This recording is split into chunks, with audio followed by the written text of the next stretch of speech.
കേരളത്തില് ഇപ്പോൾ നടമാടുന്ന ഈ സംഭവങ്ങളും ഈ വാർത്തകൾ വക്രീകരിക്കുന്നതും വാർത്തകൾ മുക്കുന്നതും ഒക്കെ ഈ വോട്ട് ബാങ്ക് രാഷ്ട്രീയത്തിന്റെ ഒരു പരിണിത ഫലമാണ്. ഈ കാര്യത്തിൽ ഇങ്ങനെ പോയാൽ കേരളത്തിൽ നമ്മളൊക്കെ ഓർക്കും ഇങ്ങനെ പോയാൽ നമ്മൾ വലിയ വിപത്തിലേക്കാണ്. പക്ഷെ നമ്മുടെ സംസ്ഥാനത്ത് ഒരു പ്രശ്നം ഉണ്ടാകത്തില്ല. ഇങ്ങനെ പോയാൽ അവരെ ആൾക്കാർ യഥാർത്ഥത്തിലുള്ള രാജ്യസ്നേഹികൾ തിരിച്ചറിഞ്ഞ് ഇവരെ ഒറ്റപ്പെടുത്തും എന്നുള്ള വിശ്വാസക്കാരനാണ് ഞാൻ. ഇക്കാര്യത്തിൽ എനിക്ക് ബഹുമാനപ്പെട്ട അച്ഛൻ, ഞാൻ DCL അച്ഛന്റെ കുഞ്ഞാടായിരുന്നു, കത്തോലിക്ക സഭയിലും അച്ഛന്റെ കുഞ്ഞാടൊക്കെയാണ്. പക്ഷേ അച്ഛൻ പറഞ്ഞ പോലെ ഇവൻ നന്നായി വന്നാൽ, മുസ്തഫ വറി ചെയ്യാതെ നന്നായി വന്നാൽ കൊള്ളാം. യേശു ക്രിസ്തുവിന്റെ, ഈശോ മിശിഹായുടെ പിന്നിൽ അവൻ വന്നാൽ എനിക്കും ഇഷ്ടമാണ്, ഞാൻ സന്തോഷിക്കുന്ന വ്യക്തിയാണ്. പക്ഷെ ഇവിടെ ഞാനിപ്പോ ഇരിക്കുന്ന ഛത്തീസ്ഗഡ് എന്നുള്ള ഒരു സംസ്ഥാനത്താണ്, റായ്പൂരിലായിരിക്കുന്നത്. ഛത്തീസ്ഗഡ് എന്ന് പറഞ്ഞാൽ 26ാമത്തെ നമ്മുടെ സംസ്ഥാനം. അതുകൊണ്ടാണ് ഛത്തീസ്ഗഡ് എന്നുള്ള ആ പേര് തന്നെ ലഭിച്ചത്. വിശുദ്ധ മത്തായിയുടെ സുവിശേഷം 26ാം അധ്യായം 52ാം വാക്യത്തിൽ പറയുന്ന കാര്യമാണ് എനിക്ക് മുസ്തഫയോട് പറയാനുള്ളത്. അവിടെ യേശു ക്രിസ്തുവിന്റെ അവസാന ആ സമയത്ത് പത്രോസ് വാളെടുത്ത് ഭടനെ വെട്ടാൻ ശ്രമിച്ചപ്പോൾ യേശു ക്രിസ്തു പറഞ്ഞു, പത്രോസെ നീ വാള ഉറയിലിടുക, എന്തെന്നാൽ വാളെടുത്തവൻ വാളാലെ തന്നെ പോകും എന്ന് പറഞ്ഞു.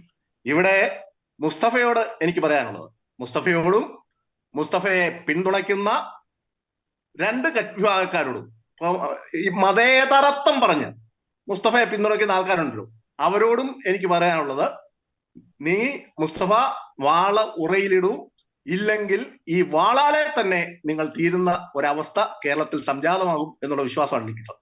ബഹുമാനപ്പെട്ട പാലായിലെ കല്ലറങ്ങാട്ട് പിതാവ് പറഞ്ഞ കാര്യം, കല്ലറങ്ങാട്ട് പിതാവ് കുറവലങ്ങാട് മർത്താമറിയും പള്ളിയിലെ 8 നോയമ്പ് ആചരണത്തിന് സമാപനത്തിൽ പറഞ്ഞ അദ്ദേഹത്തിന്റെ കുഞ്ഞാടുകളോടായിട്ട് പറഞ്ഞതിൽ പതിരില്ല, അത് മുഴുവൻ യാഥാർത്ഥ്യമാണ് എന്നുള്ള കാര്യത്തിൽ സംശയമുണ്ടോ? അപ്പൊ അങ്ങനെ പറഞ്ഞതിനെതിരെ ഇവിടെ ഉണ്ടായ ആ വികാരം, ഇവിടെ ഉണ്ടാക്കിയെടുത്ത വികാരം, ആ വികാരം എന്തേ ഇങ്ങനെയുള്ള ഒരു സമയത്ത് ഉണ്ടാകാത്തത്? ഈ മാധ്യമങ്ങളൊക്കെ ഇപ്പൊ നമ്മുടെ നാട്ടിലും നമ്മളൊക്കെ പ്രതീക്ഷിക്കുന്ന പോലെ ഒന്നുമല്ല. ഇപ്പൊ കുറെ ആൾക്കാരുണ്ട്, operation of the printed world. നമ്മളിപ്പോഴും പല സ്ഥലത്തും അടിമത്തത്തിലാണ്. ഈ operation of the printed world, operation of the media, electronic media, അതൊക്കെ ഇപ്പോ ഉണ്ട്. പക്ഷെ ജനങ്ങൾ ചിന്തിക്കും. ആ ചിന്തിച്ച് വരുമ്പോഴത്തേന് ഈ കാര്യമൊക്കെ മാറും. ജനങ്ങളിപ്പോ ആദ്യമേ മാധ്യമങ്ങൾ കൊണ്ടുവരും ബ്രേക്കിംഗ് ന്യൂസ് എന്നൊക്കെ പറഞ്ഞു. രണ്ടാമതൊരു കാര്യം ചിന്തിക്കാനായിട്ട് ജനത്തിന് അവസരം കിട്ടും.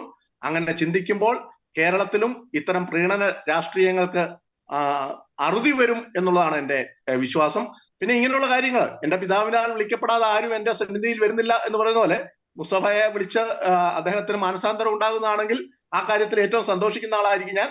പക്ഷേ അതുവഴി ഒരു സമൂഹത്തിനെ, അവരുടെ ഹൃദയവികാരങ്ങളെ വ്രണിതപ്പെടുത്താനാണ് ശ്രമമെങ്കിൽ അത് വാള് അവിടെ ഉറയിലിട്ട് മതി എന്നുള്ളതാണ് എന്റെ തിളയ്ക്കുന്ന ചോരയുള്ള എന്റെ ശരീരത്തിൽ നിന്നും എനിക്ക് പറയാൻ സാധിക്കുന്നത്.